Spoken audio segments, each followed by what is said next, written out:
Hi guys, నన్ను Pushpa cinema విడుదలైంది కదా. అసలు ఆ కలెక్షన్ ఏంటి, ఆ కథ ఏంటి, అబ్బో! మన ఇండియన్ చరిత్రలోనే ఫస్ట్ టైం అనమాట ఈ రేంజ్లో కలెక్షన్ రావడం అనేది.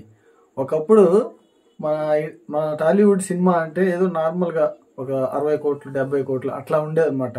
రోబో సినిమా వచ్చింది కదా, ఆ టైంలో అయితే అసలు ఏంట్రా బాబు, కోలీవుడ్ సినిమా అనేది దాటలేకపోతున్నాం మనం, అలాంటిది ఇంకా బాలీవుడ్ లెవెల్లోకి ఎట్లా పోతాం అని చాలా ఫీల్ అయ్యాను. నేనే కాదు, మన తెలుగు ప్రేక్షకులందరూ కూడా చాలా ఫీల్ అయ్యారు. అలాంటిది మన రాజమౌళి గారు అసలు తీసుకెళ్ళి ఎక్కడికో పెట్టారనమాట బాహుబలితో.